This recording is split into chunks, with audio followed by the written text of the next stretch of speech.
आचार्य विद्यासागर जी महाराज जन्म से मिथ्या दृष्टि थे।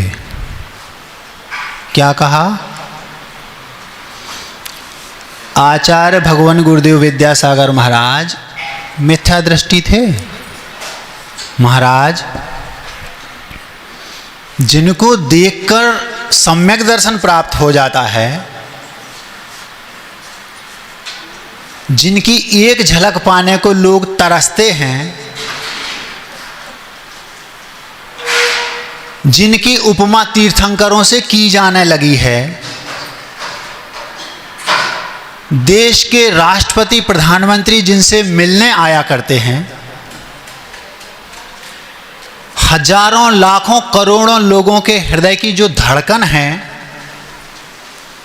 चलते फिरते तीर्थ जिन्हें कहा जाता है, एक ग्रास जिनके हाथ पर रख देता है कोई व्यक्ति तो वो सोचता है कि मैंने साक्षात भगवान के हाथों पर ग्रास रख दिया। उनके बारे में आप ऐसा कह रहे हैं? मैं क्या करूं? मैं नहीं कह रहा, सिद्धांत कहता है, आगम यह कहता है, पंचम काल में कोई भी जीव सम्यक दर्शन के साथ जन्म नहीं लेता। ये सिद्धांत है, चाहे वो आचार्य श्री जी भी क्यों ना हो। अब एक सोचने वाली बात इसमें ये, जिस व्यक्ति ने मिथ्यात्व के साथ जन्म लिया, क्योंकि सम्यक दृष्टि जीव कहाँ जन्म लेता है, तो उसमें लिखा रत्नकरंडक श्रावकाचार्य में स्वामी समंत्र भद्र ने लिखा, ओजस तेजो विद्या वीर यशो वृद्धि विजय विभव सनाथा मानव तिलका महार्था भवंती दर्शन पूता। जो सम्यक दृष्टि जीव होता है वो ऐसे कुल में जन्म लेता है, राजा महाराजाओं तीर्थंकरों के कुलों में, घरों में जन्म लेता है। ओज पराकाष्ठा, तेज की पराकाष्ठा, बल वीर शौर्य सबकी पराकाष्ठा जहाँ होती, वो वर्तमान में है ही नहीं। पंचम काल में हम लोग बहुत गरीब हैं। पैसे वाले लोग तो विदेश क्षेत्र में होते हैं, पैसे वाले मतलब पुण्यवान जो सम्यक दृष्टि हैं। छायक सम्यक दृष्टि जन्म लेगा तो वहाँ, अभी यहाँ नहीं लेगा। छायक सम्यक दृष्टि लेगा तो वहाँ लेगा, अभी यहाँ नहीं लेगा।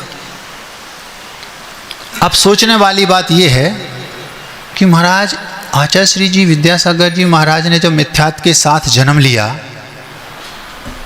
तो बहुत महान पुण्यवान तो वो थे नहीं, सम्यक दृष्टि नहीं थे, तो इसी से सिद्ध होता है। और एक सामान्य जैन गृहस्थ के यहाँ उन्होंने जन्म लिया, ये बात अलग है। लेकिन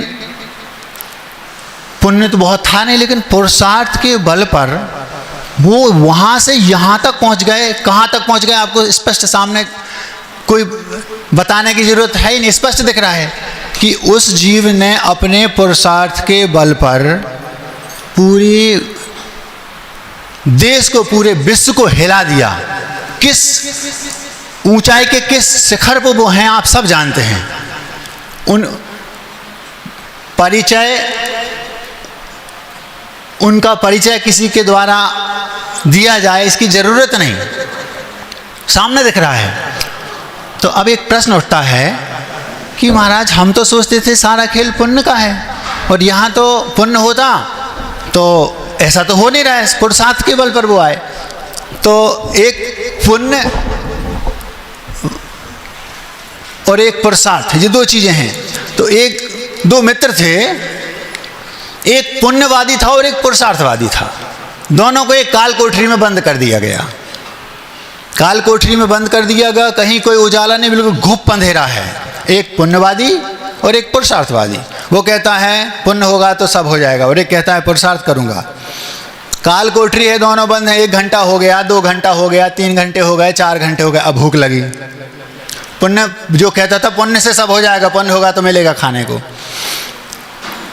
और पुरुषार्थ वाला था वो कहता पुरुषार्थ से मिलेगा। अब जब 3-4 घंटे हो गए कुछ नहीं हुआ, तो जो पुरुषार्थवादी था वो खड़ा हुआ, टटोलता टटोलता धीरे धीरे धीरे दीवार तक पहुंचा। दीवार को टटोलते टटोलते टटोलते टटोलते धीरे धीरे उसको एक दराज मिली।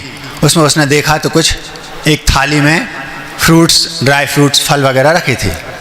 खुश हो गया, देखो मैंने कहा था ना पुरुषार्थ से सब काम बनता है। बस खुश हो गया और आकर अपने मित्र के पास बैठ करके फल खाने लगा। कहता देखो मैंने कहा था तुम पुण्य वाले हो, अब बैठे रहो, हम तो पुरुषार्थ वाले हैं, हमने पुरुषार्थ से अपना मेहनत की और ढूंढ लिया भोजन। 5 मिनट बाद बस सोचता है आखिर मित्र तो मेरा ही है, मित्र तो मेरे ही है, अकेले अकेले खाएंगे जमता नहीं, आओ भैया तुम भी खा लो। उसको भी खिला दिया। जब खा लिया पेट भर गया, अब बाद में बोलता है मैंने कहा था ना सारा खेल पुरुषार्थ का है, मैंने पुरुषार्थ किया और मिल गया, मेरा पेट भर गया। वो धीरे से कहता है भैया हमारा भी भूखा नहीं, हमारा भी भर गया। समझ में आया? तुम्हें पुरुषार्थ से मिल गया, मुझे पुण्य नहीं होता तो तुम्हारे मन में मुझे खिलाने के भाव आ नहीं सकते थे। वो पुण्य मेरा था, मेरे पुण्य से तुम्हारे मन में मुझे खिलाने के भाव पैदा हुए। एक बार की बात है, आचार्य जी से किसी ने कहा आचार्य जी आप मुझे दीक्षा की बहुत तीव्र भावना है, दीक्षाएं देते नहीं, कई सारे ब्रह्मचारी हैं। तो आचार्य जी ने क्या जवाब दिया, मेरा काम तो देव जैसा है, जिसका तीर्थंकर प्रकृति का उदय आने वाला है तो देव जाके पंचकर्मा करने के लिए पहुंच जाते हैं, सबके यहाँ क्यों नहीं आते। ऐसे ही बोले जिसका पुण्य जागा दीक्षा के उसके समय ने कटाया और मेरे मन में उसको दीक्षा देने के भाव होंगे, मैं खुद बुलवाऊंगा उस भोपाल वाले को, बोला उसको दीक्षा देनी। जब 24 दीक्षाएं हो रही थी यहाँ रामटेक में, अब महाराज जी आचार्य जी वो ब्रह्मचारी बहुत अच्छा उसको दीक्षा देना, आचार्य जी वो ब्रह्मचारी बहुत अच्छा उसको देना। और आचार्य जी कह रहे हैं वो भोपाल में जो एक रहता है ना उसको बोला, अब उनको नाम पता नहीं है, याद है उसका चेहरा। तो आचार्य जी बोले उसका चेहरा मेरे दिमाग में आ रहा है क्योंकि उसका पुण्य है, उसका पुण्य होगा तो मेरे मन में उसको दीक्षा देने के भाव आएंगे। तो अब उन दोनों में क्या हुआ, उसने तो पुरुषार्थ से फल खाए और भूख मिटाई और दूसरा जो था उसको पुण्य से मिला। तो अब सोचने वाली बात यह है, इस स्थान पर जो व्यक्ति पुण्यशाली हैं उनका तो काम बन जाएगा, लेकिन जिनके पास पुण्य नहीं है वे निराश बैठ जाएं क्या। आचार्य श्री को देखकर सबसे बड़ी शिक्षा तो ये मिलती है कि पुरुषार्थ से भी सारा काम बन सकता है। जिसके पास नहीं है वो कमा ले। पुण्य आया कहाँ से? वस्तुतः जो पुण्य है वो पुरुषार्थ का ही तो पुत्र है। आपके पास पुण्य है, वो पुण्य कहाँ से आया? पूर्व में आपने पुरुषार्थ किया था उससे आ गया। और आज मान लो नहीं है तो आज आप पुरुषार्थ करके आज कमा लो। तो काम पुण्य से भी बनता है और पुरुषार्थ से भी। और अगर देखा जाए तो सारा काम तो पुरुषार्थ से बनता है। गुरुदेव ने अपनी जिस स्थिति को आज हैं, जहाँ पर गुरुदेव आज हैं, वो उनका सारा का सारा खेल वस्तुतः देखा जाए तो पुरुषार्थ का। इतनी कठोर तपस्या गुरुजी ने की है, पुरुषार्थ किया मोक्ष मार्ग में, आज सबके सामने है। बात थोड़ी थोड़ी सी समझ में आ रही, ऐसा आपके चेहरों से हमें लग रहा है। अब हम अपनी बात आपके सामने रखते हैं, तो इसको पूरा करते हैं पहले। अब महाराज आचार्य श्री मिथ्या दृष्टि थे जन्म से, तो तुरंत उनको सम्यक दर्शन हो गया होगा, ऐसा नहीं। नीचे वो चमकता है। तो उन्होंने क्या किया, ये भी सिद्धांत है कि जन्म से तो मिथ्यात्व के साथ जन्म ले गई, 8 वर्ष अंतर्मुहूर्त तक तो नियम से मिथ्या दृष्टि ही रहे होंगे, क्योंकि 8 वर्ष तक कोई जीव सम्यक दर्शन को प्राप्त कर नहीं सकता। इसमें जो स्वाध्यायशील व्यक्ति बैठे होंगे श्रोताओं में, उनके लिए बता दूं, उसमें लिखा है गर्भ निष्क्रमण काल। शास्त्रों में लिखा है कि यदि आपको चारित्र धारण करना है, संयम धारण करना है, तो गर्भ के निकलने से 8 वर्ष जोड़ना। क्या कहा? यदि आपको संयम धारण करना है तो कम से कम 8 वर्ष अंतर्मुहूर्त, लेकिन गर्भ निष्क्रमण काल से, गर्भ से निकले तब, मतलब जो 9 महीने गर्भ में रहे वो नहीं जोड़ना। लेकिन यदि आपको सम्यक दर्शन प्राप्त करना है तो गर्भ में आने से 9 महीने, 8 वर्ष, मतलब वो 9 महीने उसमें, मतलब गर्भ के निकलने के 7 वर्ष और 3 माह बाद भी सम्यक दर्शन हो सकता है। लेकिन यदि कोई छायक सम्यक दृष्टि जीव है, वो वर्तमान में नहीं होता। ये उनके लिए बता रहा हूँ जो स्वाध्यायशील हैं। छायक सम्यक दृष्टि कोई यदि जीव है तो उसके लिए गर्भ से ही चारित्र धारण कर सकता है वो, क्योंकि सम्यक दर्शन साथ में लेके आया। तो गुरुजी के पास ना जन्म से सम्यक दर्शन था और 8 वर्ष तक भी सम्यक दर्शन नहीं था, ये तो सिद्धांत है। अब उसके बाद उन्होंने 21-22 वर्ष में दीक्षा ली। तो 10 वर्ष में सम्यक दर्शन हुआ हम कह नहीं सकते, 12 में हुआ हम कह नहीं सकते, 15 में हुआ हम कह नहीं सकते, 18 में हुआ हम कह नहीं सकते, 20 में हुआ हम कह नहीं सकते। समझ रहे? मतलब इतना महान जीव भी 10-10 वर्ष 15-15 वर्षों तक शुरू में वो स्वयं मिथ्या दृष्टि थे, जिनको देखकर आज सम्यक दर्शन हो जाता है। पुरुषार्थ की कितनी महिमा है, उनने कितना पुरुषार्थ किया होगा, आप अनुमान लगा सकते हैं। बात समझ में आ रही है? अब हम अपनी बात आपके सामने रखते हैं। एक व्यक्ति मेरे पास आया और आकर के बोलता है, महाराज जी आजकल जो धर्म है वो तो पैसे वालों का है। मैंने सुना तो मुझे अच्छा नहीं लगा, आपको अच्छा लगता हो तो हम कह नहीं सकते। जैसे ही मैंने सुना महाराज जी आजकल तो धर्म पैसे वालों का है, गरीबों का तो धर्म है ही नहीं। बंधुओं, ये नकारात्मक सोच है, ऐसा है ही नहीं। धर्म तो भाव प्रधान है, जैन धर्म भाव प्रधान है। हम पहले भूमिका बनाते हैं, फिर इस बात को आपके सामने अच्छे से रखेंगे, अपने दिमाग में इसको अच्छे से जमा लेना। कैसे? द्रव्य, क्षेत्र, काल, इनका भावों पर प्रभाव पड़ता है, पड़ना भी चाहिए। कैसे? जैसे आप सामान्य एक थाली में, स्टील की जो होती ना थाली, इसमें आपने द्रव्य सजाई। द्रव्य कैसी? सामान्य सस्ते चावल, थोड़े बहुत उसमें टूटे भी मिले हैं, सस्ती वाली लौंगें और छोटी छोटी बादाम और अखरोट वगैरह उसमें नहीं है। सामान्य द्रव्य, अष्टद्रव्य है पूरी, काली मिर्च भी हो सकती हैं। और ये अल्लाह के आपने भगवान की पूजन की। आप ही दूसरे दिन अच्छी सफ़ेद वस्त्र, शुद्ध अवस्था में आए, चांदी की थाली, उसमें चांदी की वो रकेबी आदि जो भी कटोरियाँ वगैरह, और उच्चतम द्रव्य, उज्ज्वल द्रव्य, एकदम केसर भी पड़ी उसमें, अच्छे बड़े बड़े लंबे चावल, इतने बड़े बड़े अखरोट, बड़ी बड़ी बादाम। मुझे याद है 20-25 साल पुरानी बात है, एक गांव में एक दादाजी थे, उनको 8-10 पूजा करनी पड़ती थी। हंसना नहीं, हमारे साथ भी ऐसा हुआ होगा। तो उनको 10-12 पूजा करनी पड़ती थी। तो वो क्या करते थे, किराने वाले से पूछते थे क्यों भैया आज बादाम का पीका आया? पीका मतलब कनस्तर आता था एक बादाम का। तो वो क्या करते थे, जब भी उनके यहाँ आता था तो वो उसको बोरे पर फैला लेते थे और उस 10 किलो के बंडल में से, ढेर में से 2 किलो छोटी छोटी बीन करके, क्यों? बोले महाराज भैया हमें 10-12 पूजा करनी पड़ती हैं, 15-20 बादाम रोज लगती हैं। मुझे वो बात आज आ रही है कि देखो, उस समय उनको ऐसे विवेक था, उनको ये पता नहीं था कि उज्ज्वल परिणाम होते हैं उत्कृष्ट द्रव्य से। तो वर्तमान में यदि आपके पास जितनी उत्कृष्ट द्रव्य होगी, चांदी की लौंगें होंगी, चांदी के उसमें फूल मिले होंगे, तो आप खुद इस बात का अनुभव करना, मैं नहीं कह रहा, आप स्वयं अनुभव करना, जितनी उत्कृष्ट द्रव्य से आप भगवान की पूजन करेंगे, आपको उतना, आपके भावों में उतनी निर्मलता आएगी। ये फैक्ट है, मैं झूठ बोला क्या?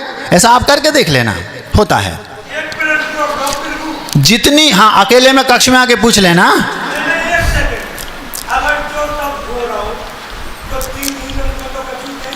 दूसरी ये तो हो गई एक बात कि आपका यदि द्रव्य उत्कृष्ट है तो आपको भाव उत्कृष्ट लगेंगे, अभी द्रव्य की बात हो रही। फिर दूसरा, मान लो किसी मंदिर में एक छोटा चैत्यालय है सामान्य से, और उसमें छोटी प्रतिमा है, द्रव्य की बात हो रही, तो भगवान के गुण तो बराबर हैं, लेकिन फिर भी आप वहाँ नमस्कार करेंगे तो आपके भावों में वो आनंद नहीं आएगा जो एक प्राचीन जिन बिंब बड़े जैसे यहाँ भगवान विराजमान हैं उनको दर्शन करने से आते हैं। तो ये द्रव्य का प्रभाव पड़ता है। अब मान लो वही कोई अतिशय क्षेत्र, वहाँ के जिन बिंब हैं तो और आनंद आएगा, जैसे डेरा पहाड़ी के। अब मान लो वो कुंडलपुर के बड़े बाबा हैं, तो कैसा लगेगा आपको? कितना अंतर आएगा? द्रव्य का इतना प्रभाव पड़ता है। एक खजुराहो की बातें आ गई, वो भी आपके सामने रख देते हैं। एक नई नवेली पढ़ी लिखी एजुकेटेड जिसको बोलते हैं बहू घर में आई, खजुराहो की बात है, किंवदंती भी हो सकती है, लेकिन हमें तो बात को समझना है। सासू ने कहा बेटा मंदिर चलो, वो कहती है माँ पत्थर की मूर्ति में होता क्या, भगवान होते क्या? ये आपके दिमाग की फितूरी है। वो नास्तिक थी, बोले ऐसा कुछ नहीं होता। तो माँ ने कहा चलो, तो बोले ठीक है तुम हमें गाड़ी से छोड़ दो मंदिर। तो उसने अपनी गाड़ी में बैठाया, ड्राइविंग करके जानती थी, कार में छोड़ दिया और वो बाहर खड़ी रही। माँ अंदर गई, कहाँ? शांतिनाथ भगवान का जो जिनालय है, और दर्शन करके वापस आ गई। वापस आई तो बोले बेटा तुम गाड़ी में बैठी रही, कम से कम मंदिर के बाहर आपने देखा होगा, शांतिनाथ जिनालय के बाहर दरवाजे पे 2 शेर बने पत्थर के, देखा? तो वो खजुराहो तो जाती रहती थी, लेकिन अंदर नहीं जाती थी। खजुराहो तो घूमने जाती थी बाहर से देखने, जैसे विदेशी लोग आते ना। तो वो कहती है, माँ बेटा मैं अंदर गई थी, तुम अंदर नहीं जाती, तुम्हें भगवान से प्रीति नहीं है, भगवान में तुम्हें पत्थर दिखाई देता है, तो कम से कम दरवाजे तक तो जाती। तो वो क्या बोलती है, माँ, सासू माँ, वहाँ जो बाहर पत्थर के शेर बने हैं ना, उनको देखकर मेरे भावों में भय उत्पन्न होता है। माने का काम बन गया। जब तुम्हें भगवान पत्थर का सिंह देखकर तुम्हारे भावों में भय पैदा हो सकता है, तो तुम्हें पत्थर के भगवान देखकर तुम्हारे भावों में वीतरागता नहीं आ सकती क्या?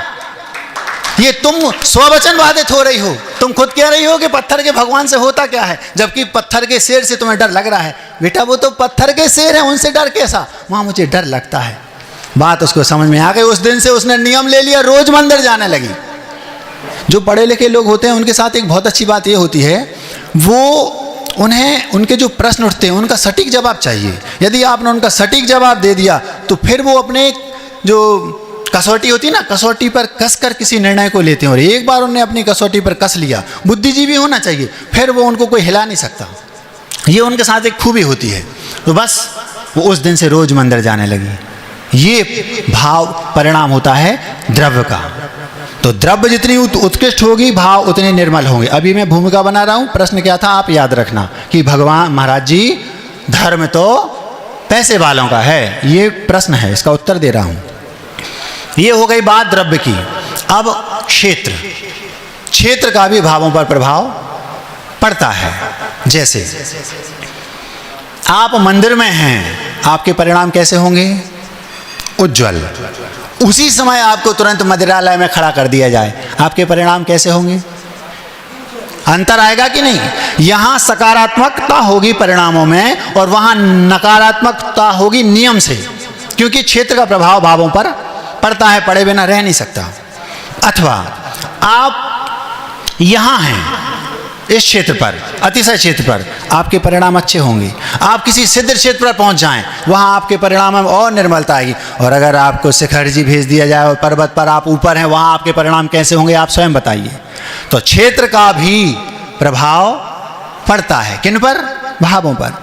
आपने सुना होगा श्रवण कुमार थे। श्रवण नहीं, श्रवण। श्रवण का मतलब होता है साधु और श्रवण का मतलब होता है सुनना। एक संस्कृत में श्रमु धातु होती है। श्रमु धातु में युच प्रत्यय कर दो तो उससे श्रवण शब्द की उपलब्धि होती है। यहाँ मोक्ष मार्गे श्रमम करोति सा श्रवणा। जो मोक्ष मार्ग में श्रम करता है, पुरुषार्थ करता है, उसका नाम श्रवण। और श्रवण मतलब सुनना। तो उनका नाम था श्रवण कुमार, श्रवण कुमार नहीं। समझे? ऐसे ही होता है ना निर्वाण और निर्माण। तो कई लोग बोलते हैं महाराज जी का आज निर्माण कल्याणक है भगवान का। निर्माण मतलब कंस्ट्रक्शन और निर्वाण मतलब मुक्ति। तो निर्वाण कल्याणक है, निर्माण कल्याणक नहीं, ध्यान रखना। तो वो जो श्रवण कुमार थे, कावड़ी होती ना, कावड़, उस पर एक पर आगे माता को बैठाया और पीछे पिता को बैठाया और कहते हैं हम आपको तीर्थ यात्रा कराना चाहते हैं। क्षेत्र का भावों पर क्या प्रभाव पड़ता है ये बता रहा हूं। उन्होंने कहा पिताजी माताजी मैं आपको चारों धाम की यात्रा कराना चाहता हूं। किसने कहा? श्रवण कुमार ने। ठीक है, दोनों को उसने अपने कंधे पर कावड़ बनाई, आगे पिता पीछे माँ, और चल दिया। चलते चलते एक नदी के किनारे पर मैदान था, वहां पर पहुंचा और उसने पटक दिया पिताजी को और उनको रख दी नीचे कावड़। ठेका ले रखा है क्या मैंने? अरे ये क्या हो गया इसको? पिताजी समझदार थे, उन्होंने कुछ नहीं कहा। मैं आपको तीर्थ यात्रा नहीं करा सकता, मैं यहीं छोड़कर जा रहा हूं, आपको जहां जाना हो जाना। क्रोध आने लगा, उसके भावों में अलग टाइप की परिणति होने लगी। पिताजी समझदार थे, अनुभवी थे, उन्होंने कुछ नहीं कहा। ठीक है बेटा, तुम्हें हमें तीर्थ यात्रा नहीं करानी, मत कराओ। हम ये नहीं कह रहे कि तुम हमें तीर्थ यात्रा का, बस इतना निवेदन है, ये जो नदी है ना, इसके उस पार बस हमें छोड़ दो, फिर तुम चले जाना। हम अपने पुण्य कर्म से जो होगा हमारा सो देखा जाएगा, तुम चले जाना, गुस्सा मत करो, हमें नदी के उस पार छोड़ दो। श्रवण कुमार ने कहा ठीक है, और उठाया और नदी के उस पार, पानी कम था तो धीरे धीरे धीरे निकल के उस पार छोड़ दिया। जैसे उस पार पहुंचे पैरों पर गिर पड़ा पिताजी के। पिताजी क्षमा कर देना, मैंने ही तो कहा था कि हम आपको तीर्थ यात्रा कराना चाहते हैं, मैंने ही तो कहा था कि हम आपको चारों धाम की यात्रा कराएंगे, आप तो भगवान जैसे हो, हमारे लिए तो माता पिता ही भगवान है, तो तुम तो वहाँ ऐसा कह रहे थे। पिताजी मुझे समझ में नहीं आ रहा वहाँ क्या हो रहा था। पिताजी बोले मुझे समझ में आ रहा वहाँ क्या बात थी। क्या थी? वो जो स्थान था वो इतना अपवित्र था, इतना अपवित्र था कि वहाँ कोई भी जाए उसके भावों में विकृति आए बिना रह नहीं सकती। क्यों? क्योंकि वहाँ पर युद्ध होते थे, लाखों करोड़ों जो अच्छे लोग थे, निरीह प्राणी थे, उनका वहाँ पर वध किया जाता था केवल मान कसाय की पुष्टि के लिए। तो बोले वो क्षेत्र ही इतना था, उसमें बेटा तुम्हारा दोष नहीं, उस क्षेत्र पर तुम अभी भी ले चलो मुझे वापस, तुम्हारे फिर वही परिणाम होने लगे। ये प्रभाव पड़ता है भावों पर क्षेत्र का। तो द्रव्य का भी भावों पर प्रभाव पड़ता है, क्षेत्र का भी भावों पर प्रभाव पड़ता है। अब बात आती है काल की। ये भूमिका बना रहा हूं, अभी मैं आपके सामने वो बात रखूंगा जो रखना है।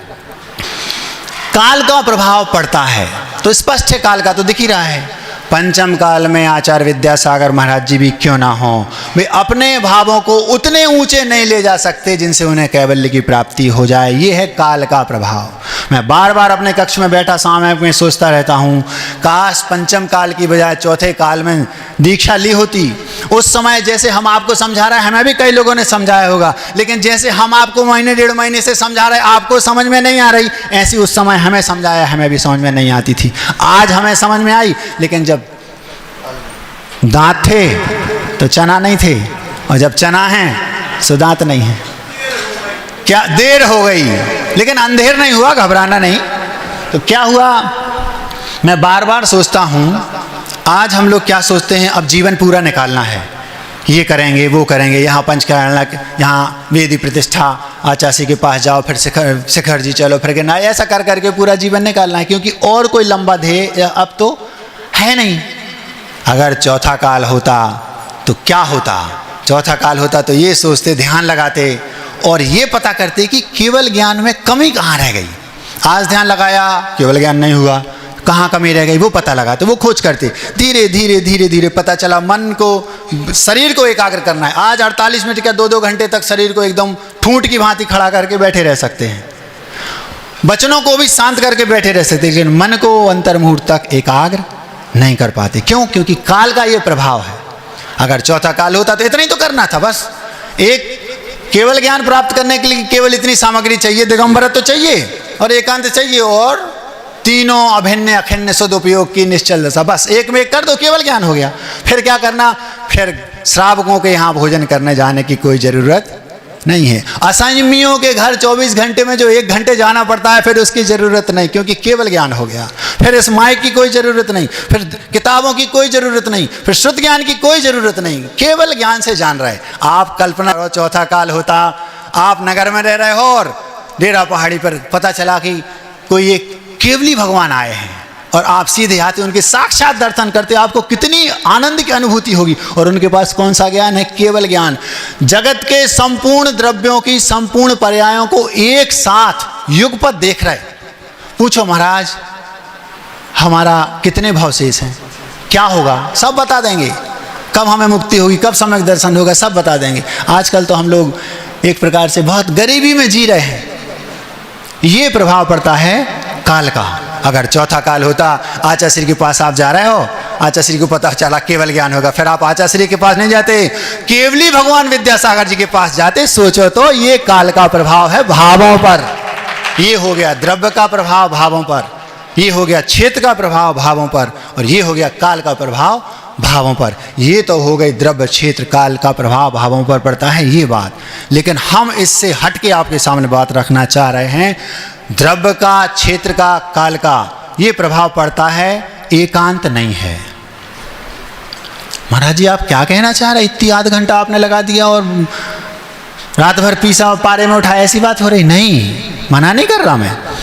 अब हम वो बात आपके सामने रख रहे हैं जहां सब कुछ एक सा है, द्रव्य भी, क्षेत्र भी, काल भी, लेकिन भावों में बहुत अंतर है। आचार्य विद्यासागर जी मंच पर विराजमान हैं और पूरा संघ मंच पर विराजमान है। एक व्यक्ति और खचाखच भरा है पंडाल, और एक व्यक्ति ने 2.5 करोड़ की बोली ली। किस बात का जवाब दे रहा हूं? महाराज जी आजकल धर्म तो पैसे वालों का है, इसका उत्तर दे रहा हूं, ध्यान से सुनना। जिनने प्रश्न किया है वो मेरी आंखों के सामने बैठे हैं, बैठे रहो, मैं कुछ नहीं कहूंगा। उत्तर सुन लेना ध्यान से, नाम मैं लूंगा नहीं, क्योंकि गुरुजी ने कहा बेटा कभी किसी का नाम नहीं लेना। ये बात अलग है कि किसी को छोड़ना भी नहीं। तो क्या हुआ, गुरुदेव मंच पर बैठे हैं, सारा जमा है, समोसरण जिसको बोलते हैं, पूरे महाराज मंच पर बैठे हैं। एक व्यक्ति ने 2.5 करोड़ की बोली ली और सोने की थाली में सोने की कलसी से आया और गुरुदेव के पाद प्रक्षालन कर रहा है।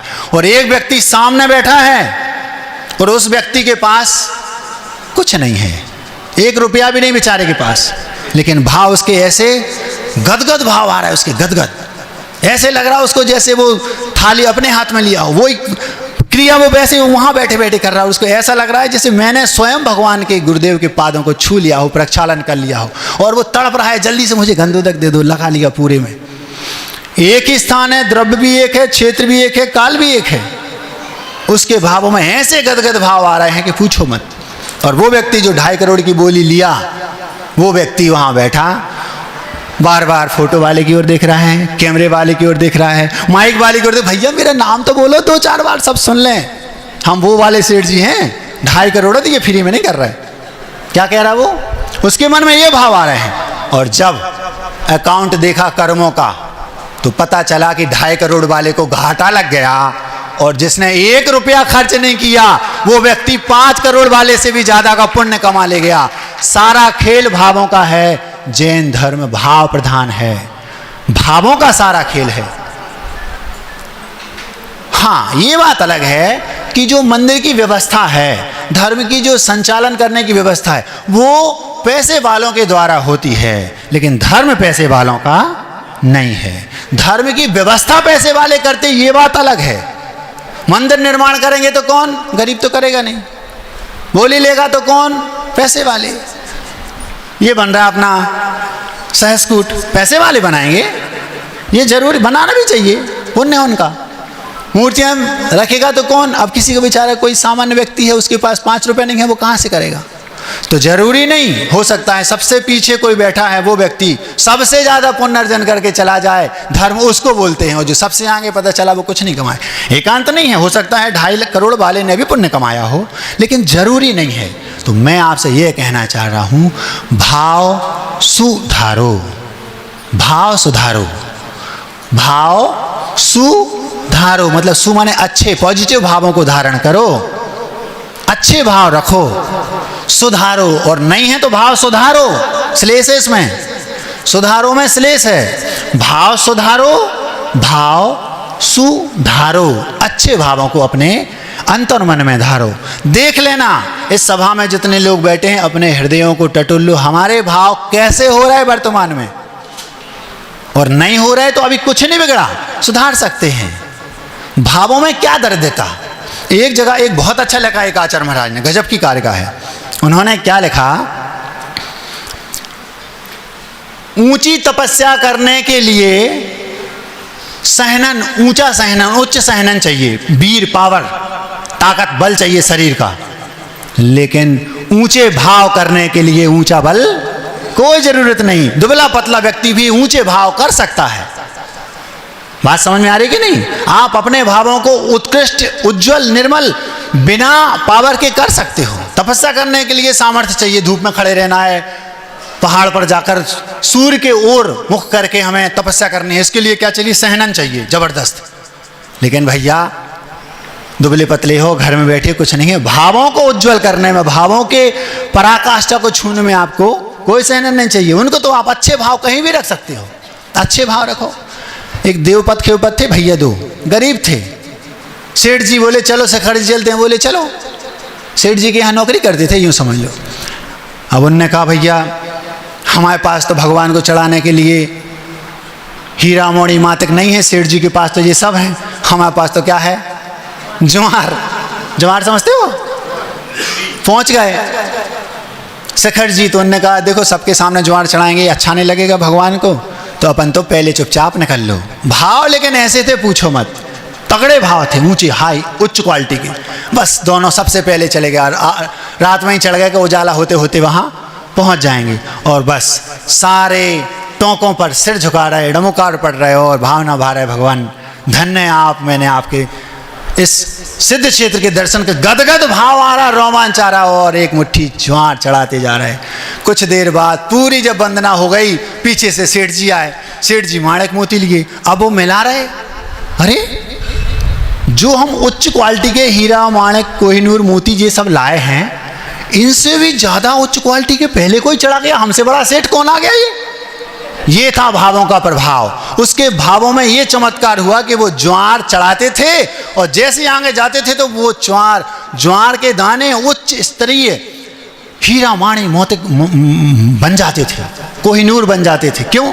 सारा खेल भावों का है। आप लोगों की एक कमी है, आप लोग नमस्कार वहां करते हो जहां चमत्कार होते हैं, और वो देवपत और खेवपत नमस्कार ऐसा करते थे कि चमत्कार हो जाता था। क्या कहा? चमत्कार को नमस्कार मत करो, नमस्कार ऐसा करो कि चमत्कार हो जाए। समझ रहे? ज्वार है कोई बात नहीं, वो ज्वार भी उन सेठ जी के जो मोती हैं उनसे भी आगे का काम कर सकते हैं, कोई बात नहीं है। अगर हैं तो सामर्थ्य छुपाना नहीं। शक्ति तस्त्याग कहा है, यदि आपकी सामर्थ्य है आप उच्च से उच्च द्रव्य चढ़ाइए, नहीं है तो जो है उसमें उच्च भाव चढ़ाइए। क्या कहा? अगर द्रव्य उच्च है तो द्रव्य उच्च चढ़ाइए, और यदि द्रव्य उच्च नहीं है तो भाव तो उच्च हैं, भाव चढ़ाइए, चढ़ा सकते हैं। और ये, और यदि मान लो दो व्यक्ति हैं, एक सी क्रिया दिख रही है, जरूरी नहीं कि उनके भाव एक से हो। एक मुनिराज गुफा में बैठे थे, सिंह की गुफा थी, उन्हें पता नहीं था। एक सुअर था, जंगली सुअर, उसको पता चला अरे ये तो शेर की गुफा है, महाराज बैठे, अब भी शेर आ जाएगा, महाराज को खा जाएगा। वो बेचारा गेट पर बैठ गया, आने दो प्राण, अब कहाँ सुअर और कहाँ शेर। वो कहना है आने दो। जब भाव अच्छे होते हैं तो पावर अपने आप आ जाता है, ध्यान रखना। शरीर में बल अपने आप आ जाता है जब भाव अच्छे होते हैं। उसने क्या किया? खड़ा हो गया, आने दो शेर को, जो होगा मैं अपने जीते जीते उसको अंदर नहीं जाने दूंगा। अब आए, और दोनों में क्यों तुम्हें अपनी औकात पता है? हम शेर हैं, शेर हमारी रास्ता छेड़ रहे, अंदर नहीं जाने दूंगा, हमारे मुनिराज तपस्या कर रहे हैं। दोनों में झगड़ा हो गया, दोनों लड़ रहे। तीसरा व्यक्ति देख रहा, क्या देखो दोनों झगड़ रहे, क्रिया क्या देख रही कि दोनों झगड़ रहे, जंगली सुअर और शेर, और दोनों लड़ते लड़ते लड़ते दोनों मर गए। एक गया नरक और एक गया स्वर्ग, क्योंकि भावों में कितना अंतर था। एक के भाव हैं मुझे मुनिराज की रक्षा करनी, प्राण चले जाएं, उसके भाव कितने निर्मल थे, और एक कह रहा है मैं तो जाऊंगा और खाऊंगा, उसके भाव कितने निकृष्ट थे, कितने निम्न स्तर के थे, नरक गया। तो एक सी क्रिया दो लोग कर रहे हैं, भाव दोनों के एक से हो ये जरूरी नहीं है। और ये भी ध्यान रखना, हम मुनिराज हैं, बैठे हैं।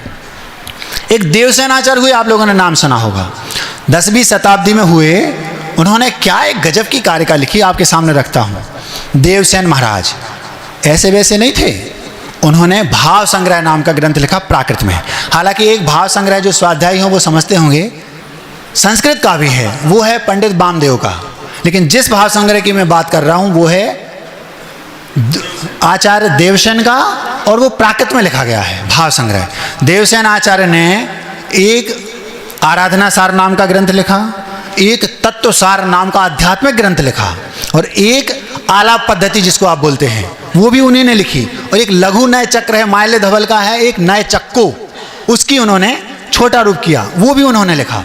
ऐसे वो देवसेन महाराज, उन्होंने लिखा भावेण कुणई पावम पुण्यम भावेण तहया मोक्षम वा ई मंत्रम नाउण जम सेयम तम समाय रहे। ये उनकी कारिका है, इसका अर्थ हम आपके सामने रखते हैं। उन्होंने कहा भावों के द्वारा ही पाप होता है, इस कारिका का अर्थ है भावों के द्वारा ही पुण्य होता है, और भावों के द्वारा ही पाप पुण्य और मोक्ष, पावम पुण्यम मोक्षम वा। अथवा दूसरे शब्दों में इसको कहें तो अशुभ भाव, शुभ भाव और शुद्ध भाव, नरक, स्वर्ग और मोक्ष, ये सब किस पर आधारित है? भावों पर। तो उन्होंने कहा मैं ये बता रहा हूं आपको कि इन भावों से आपको नरक मिलेगा, इन भावों से आपको स्वर्ग मिलेगा, और इन भावों से आपको मोक्ष मिलेगा। अशुभ भावों से नरक मिलेगा, शुभ भावों से स्वर्ग मिलेगा और शुद्ध भावों से मोक्ष मिलेगा। ये सामान्य से कह दिया। अब नीचे की गाथा में क्या कह रहे हैं, इयम मंत्रम नाउण, इस अंतर को आप जान करके जम से आए तम समाये रहे, आपको जैसा उचित लगे वैसा करो। हम ये नहीं कह रहे कि आप शुभ भाव करो, हम ये नहीं कह रहे कि आप शुद्ध भाव करो, हम ये नहीं कह रहे कि आप जो आपको उचित लगे वो करो, हम कुछ नहीं कह रहे, ऐसा होता है। अब आप अपने भावों को टटोल लो। यदि आपके भाव शुभ हैं तो आपका पुण्य बंद हो रहा है, यदि आपके भाव अशुभ हैं तो निश्चित रूप से पाप बंद हो रहा है होगा। और इन दोनों से ऊपर उठ के जो भाव शुद्ध होते वे मुनिराजों के होते हैं, वे यदि हैं तो शुद्ध मुक्ति पाने के अधिकारी भी हैं। अब आपको जो उचित लगे सो करो, वे जबरदस्ती नहीं कर रहे। कौन? देवसेन महाराज। तो अब ये मत मानना कि मैं यहाँ बैठा हूँ, मेरे मन में मेरा जो घर था, मेरे जो परिजन थे ना हो सकता है भावों में अभी वो बैठे हों, जिसको छोड़ के आया हूँ जरूरी नहीं कि छोड़ दिया हो। आपकी नजरों में तो दिख रहा है महाराज है, लेकिन हो सकता भीतर से सब कुछ हो। एक सन्यासी था, उसको घर से बाहर से ये सबसे किसी कारण से उसको लगा कि मुझे ये घर छोड़ना है, और वो घर जाके सो छोड़कर जंगल में जाकर एक बढ़िया कुटिया बना के रहने लगा। वो कुटिया उसने बनाई, उसमें 2-4 चंदन की लकड़ियाँ भी लगाई क्योंकि जंगल में था, और सब प्रकार की सागौन की, शीशम की आदि लगाई। बहुत व्यवस्थित वातानुकूलित उसने वो कुटिया बनाई। उसको उस कुटिया में ना तो गर्मी लगती थी, ना ठंडी लगती थी, और ना बरसात का पानी उसमें आता था। एक दिन एक साधु महात्मा बैरागी वहाँ से निकले, वो गया और उसने पैर छू लिए, भगवान आपको नमस्कार, आज रात्रि का विश्राम आप मेरी कुटिया में कीजिए। उन्होंने कहा, विनय देखी उसकी, तो साधु महात्मा थे, उन्होंने कहा विनयवान है, हमें तो कहीं भी रात गुजारना, चलो भैया तुम्हारी कुटिया में चलते हैं। गए, वो बोलता है महात्मा जी आप भी बैरागी, हम भी बैरागी, आपको भी घर छोड़ दिया आपने, हमने भी छोड़ दिया, आप कुटिया में पधारिए। पाटा उसने रखा, उनको बढ़िया पाठ प्रक्षालन किया, पूजन आदि की, बैठाया, अच्छे भले शब्दों में उसने वार्तालाप किया। बीच में पूछता है महाराज ये कुटिया वातानुकूलित है, ना इसमें ठंड लगती है, ना गर्मी लगती है, और ना बरसात का पानी आता है, हम भी बैरागी आप भी बैरागी, ऐसा बोल दिया। पर महाराज कैसी लगी कुटिया? तो महाराज बोलते हैं तो बैरागी हैं, कुछ नहीं, मुस्कुरा दिए। अब रात हो गई, वो गया, उसने थोड़े पाद मर्दन किए, महाराज से पूछा अच्छा लग रहा है कि नहीं। थोड़ी देर बात करते करते मन में वही, महाराज कुटिया कैसी लगी? महाराज ने फिर मुस्कुरा दिया, कुछ नहीं किया। सुबह हो गई, उठे, फिर पहुंच गया, महाराज नींद अच्छे से आई, ये कुटिया वातानुकूलित है, हम भी बैरागी आप भी बैरागी, कुटिया कैसी लगी? महाराज ने फिर मुस्कुरा दिया। भैया अब हमारे जाने का समय आ गया। महाराज चल दिए, तो 10-20 कदम चलते चलते कहता है महाराज हम भी बैरागी आप भी बैरागी, हमने भी अपना घर छोड़ दिया, आपने भी घर छोड़ दिया, कुटिया कैसी लगी? तो महाराज बोलते हैं तुमने अभी अपने घर नहीं छोड़ा। अरे 6 खंड का घर था हमारा, इतनी सुंदर पत्नी थी, बच्चे थे, सब छोड़ के मैं जंगल में रह रहा हूँ, और आप कह रहे घर नहीं छोड़ा? अभी आपने अपना घर नहीं छोड़ा। अच्छा हाँ, 10-20 कदम चला, धीरे से बोलता है महाराज कुटिया कैसी लगी? तो महाराज बोलते हैं सुनो, तुम्हें अपनी कुटिया से राग है? नहीं महाराज, नहीं है तो हमारे साथ चलो। महाराज ने क्या कहा? यदि आपको कुटिया से राग नहीं तो हमारे साथ चलो, तुम भी बैरागी हम भी बैरागी। तो वो कहता है हाँ महाराज चल रहे हैं। अब चलते चलते 10-20 कदम चला, तो धीरे से फिर पूछ रहा, क्योंकि उसके दिमाग में तो वही बात, महाराज कुटिया? महाराज कह ले सुनो, अब तुम साथ में तो चल ही रहे हो, जाओ उस कुटिया को तोड़ के आ जाओ। अब बात जवान की थी कि हम भी बैरागी तुम भी बैरागी, तो गया और कुटिया को तोड़ के आ गया।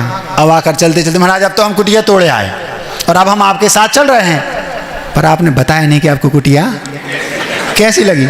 कोई बात नहीं, फिर चले। महाराज बोले अभी तुमने घर नहीं छोड़ा। महाराज हम तोड़ के आ गए, इतनी मुश्किल से बनाई थी, इतनी एसी एयर कंडीशनर वो कुटिया थी, इतनी मेहनत से बनाई थी, चंदन की लकड़ियाँ लगाई थी उसमें हमने, और आप कह रहे कि कुटिया कैसी लगी? हमने पूछा तो आप कह रहे तुम्हें राग है भी कुटिया से, अब हम तोड़ के आ गए। महाराज बोले अबे तुम्हें कुटिया से? वो गया और जा कर के गया और आग लगा के आ गया, कुटिया में आग लगा के तोड़ तो दी थी, अब आग लगा के आ गया और आकर क्या बोलता है, महाराज मैं कुटिया में आग लगा के आ गया, कुटिया बहुत अच्छी बनाई थी, ठीक है, लेकिन आप भी बैरागी हम भी बैरागी। उन्होंने जा तो बताओ कुटिया कैसी लगी। ये है भाव, भावों का ये परिणति। तो टटोल लेना, हमारे पास जिस भूमिका में हम हैं वो भाव हमारे अंदर हैं कि नहीं, यदि नहीं है तो वही भाल होगा, महाराज कुटिया कैसी लगी। समझे? समय बहुत हो गया है, ज़्यादा आपकी कैपेसिटी नहीं, हमें तो कोई काम ही नहीं है, आपकी कैपेसिटी इससे ज़्यादा नहीं है। तो भावों को सुधारो, जैसे बने वैसे अपने भावों को सुधारो, अभी कुछ नहीं बिगड़ा, अंत समय में अभी भाव सुधर गए तो काम बन सकता है। सुकौशल की माँ थी, महाराज ने दीक्षा ले ली और वो ब्यागी बन गई। दीक्षा ले ली तो भाव कैसे, महाराज को कोई खा रहा है, कैसे भाव होंगे? अंत समय में भाव सुधरने का फल बता रहा हूं, 2 मिनट में, घड़ी बहुत तेज चल रही है। क्या कहा? सुकौशल की माँ थी, उनने दीक्षा ले ली और वो मर गई। कौन? माँ। और उसी जंगल में व्याघ्र बनी, और वो जैसे ही पुत्र को देखा, अभी ये कुछ नहीं पता कि ये पुत्र है, और जाकर महाराज को खाने लगी। खाते खाते जब हाथ पर दृष्टि गई तो जाति स्मरण होगा, अरे ये तो मेरा पुत्र था। तुरंत भाव बदल गए। अभी इसके 5 मिनट पहले यदि उसका उस समय मरण हो जाता तो नियम से महाराज को भक्षण करे, नियम से नरक जाना था। अंतिम समय में अभी भाव सुधर गए तो क्या परिणति होती, ये बता रहा हूं। जैसे ही उसको, अरे ये तो मुनिराज हैं, जाति स्मरण हो गया, हाथ देखकर उसको याद आ गया ये तो मेरा पुत्र था, पूरा याद आ गया, अरे मैंने ये क्या कर लिया, और पश्चाताप करने लगी, रोने लगी, और रोते रोते मरण को प्राप्त हुई। स्वधर्म स्वर्ग में देव हुई। अंतिम समय में भाव सुधार लिए। बंधुओं अभी कुछ नहीं बिगड़ा, सब कुछ भी लुट गया हो अभी तक तो कोई बात नहीं, नए सिरे से शुरुआत कर दो। अब भी से अपने भावों को सुधारना शुरू कर दो, कल्याण होने में देर नहीं लगेगी। अभी कुछ नहीं बिगड़ा। सुबह का भूला अगर शाम को घर लौटकर वापस आ जाता है तो भूला नहीं कहलाता, ध्यान रखना। अभी कुछ नहीं बिगड़ा, सुधार लो। महाराज क्या करें? तो आपको जो भाव करने चाहिए वो हम बता दे रहे कि क्या करो। बहुत हो गई दुनियादारी, मुझे निरंजन बनना है। ऐसे भाव अपने दिमाग में अभी रखना शुरू कर दो। निरंजन मतलब भगवान। दुनियादारी कब से? अनादिकाल से यही तो चल रहा है। बच्चे हुए, बूढ़े हुए, मर गए, फिर यही चल रहा है, वही चक्कर चल रहा है। जैसे पानी होता ना, पानी बाष्प बना, ऊपर गया, ऊपर से बादल बना, फिर नीचे, फिर ऊपर, ये चल रहा है आपका। तो उनने क्या कहा, क्या करना आपको? मैं कह रहा हूं वो आपको करना है। बहुत हो गई दुनियादारी, मुझे निरंजन बनना है। जन्म अनेकों बार लिया मैं, मोह महामद खूब पिया मैं। धर्म कभी भी रास न आया, भव वन में भव भ्रमण किया मैं। खूब सुनी संसार की बातें, आज नहीं कुछ सुनना है। बहुत हो गई दुनियादारी, मुझे निरंजन बनना है। अब संयम पालन का मन है, अलख जगी है, एक ही धुन है। अब संयम पालन का मन है, अलख जगी है, एक ही धुन है। रत्नत्रय को धारण करना, जितना शेष बचा जीवन है। संयम से शोभित होना ही अंतिम एक तमन्ना है। बहुत हो गई दुनियादारी, मुझे निरंजन बनना है। अब तक नेकों मार्ग चला मैं, पर मंजिल से नहीं मिला मैं। रोज नए नए रास्तों पर चलते हैं लेकिन मंजिल नहीं मिलती। क्यों? क्योंकि जो मंजिल है वो है इस साइड और हम चल रहे हैं इस साइड। जीवन में कभी नहीं मिलेगी। मंजिल है इस साइड और आप चलो इस साइड, 1000 की स्पीड में भी गाड़ी भगाओ तो अभी मंजिल। क्यों? क्योंकि रास्ता ही गलत है। अब तक नेकों मार्ग चला मैं, पर मंजिल से नहीं मिला मैं। गलत दिशा थी, बोध नहीं था, ज्ञात हुआ तत्काल हिला मैं। क्या कहा? अब तक नेकों मार्ग चला मैं, पर मंजिल से नहीं मिला मैं। क्यों नहीं मिला? गलत दिशा थी, बोध नहीं था, ज्ञात हुआ तत्काल हिला मैं। खूब चला जग राहों पर, अब मोक्ष मार्ग पर चलना है। बहुत हो गई दुनियादारी, मुझे निरंजन बनना है। कभी संसार में क्या हुआ? कभी स्वर्ग की गलियां भटका, कभी स्वर्ग की गलियां भटका, कभी नरक में उल्टा लटका। नरक भी गए, स्वर्ग भी गए, मनुष्य त्रिंच भी बनी। कभी स्वर्ग की गलियां भटका, कभी नरक में उल्टा लटका। पशुगति के भी खाए झटके, इसी तरह संसार में भटका। भाव भाव से भाव भटकन थी, अब आगे नहीं भटकना है। बहुत हो गई दुनियादारी, मुझे निरंजन बनना है। अभ्युदय में मैं भरमाया, निश्रेयस मैंने ना पाया। अभ्युदय कहलाता है 5 इंद्रियों के जो सुख हैं, स्वर्ग आदि के जो सुख हैं, अथवा जो अरबपति करोड़पति लोग उनके जो सुख हैं, उसको बोलते हैं अभ्युदय के सुख, अभ्युदय सुख। और निश्रेयस वो कहलाते हैं मुक्ति का सुख। अभ्युदय में मैं भरमाया, 5 इंद्रियों के भोगों में हम लिप्त हैं। अभ्युदय में मैं भरमाया, निश्रेयस मैंने ना पाया। नश्वर इंद्रिय सुख में उलझा, शाश्वत की ना पाई छाया। चाह जगी अविनश्वर की, अब सिद्धों में जा मिलना है। बहुत हो गई दुनियादारी, मुझे निरंजन बनना है। सुख ऐसा लगता है कि बस सुख अब एक कदम आगे है, सुख बस एक कदम है आगे। लगता था भ्रम था अब जागे। ऐसा लगता था कि सुख तो बस अब एक कदम आगे है। बस बच्चा है, महाराज पढ़ाई हो जाए हमारी, फिर ऐसे लगता है कि अब तो सुख आगे एक कदम आगे है। पढ़ाई हो गई, बस विवाह और हो जाए, फिर तो जिंदगी सेटल हो गई, सेटल हो गए हम जीवन में। फिर जॉब लग गई, विवाह और हो जाए, विवाह हो गया, अब थोड़ा धन संपत्ति और हो जाए, गाड़ी आ जाए, मकान बन जाए, फिर तो हम सेट हैं, फिर तो सुखी हैं, कोई करना ही नहीं। फिर महाराज बच्चे और हो जाए, फिर तो हम सुखी हैं। बच्चे हो गए, अब उनकी अच्छे से व्यवस्थित पढ़ाई और हो जाए, फिर हम सुखी। वो हो गए, फिर अब उनकी जॉब और लग जाए, फिर हम सुखी हैं। बस एक कदम आगे तो ही सुख। जॉब जैसे लगी, अब बस उनकी एक अच्छी कन्या से विवाह और हो जाए, फिर तो हम सुखी हैं ही। और उसके बाद अब उनका विवाह हो गया, अब नाती पोता और खिला लें, फिर तो हम सुखी। एक कदम आगे दिखता है सुख, मृग मरीच का जैसा। लेकिन सुख कभी, आपने देखा होगा गर्मियों में आप गाड़ी चलाओ, ऐसे लगता है जैसे सामने पानी भरा है, और जितनी स्पीड में आप चढ़ाओ वो आगे बढ़ता जाता है, कभी भी हम उसको छू नहीं पाते। यही हाल है सुख का। संसार में सुख है ही नहीं। सुख बस एक कदम है आगे, लगता था भ्रम था अब जागे। इस जग में सुख लेस नहीं है, सुखाभास ही सुख सा लागे। साचा सुख पाना है मुझको, सिद्धों में जा मिलना है। साचा सुख पाना है मुझको, निज में ही अब रमना है। बहुत हो गई दुनियादारी, मुझे निरंजन बनना है। बहुत हो गई दुनियादारी, मुझे निरंजन बनना है। अहिंसा परमो धर्म की।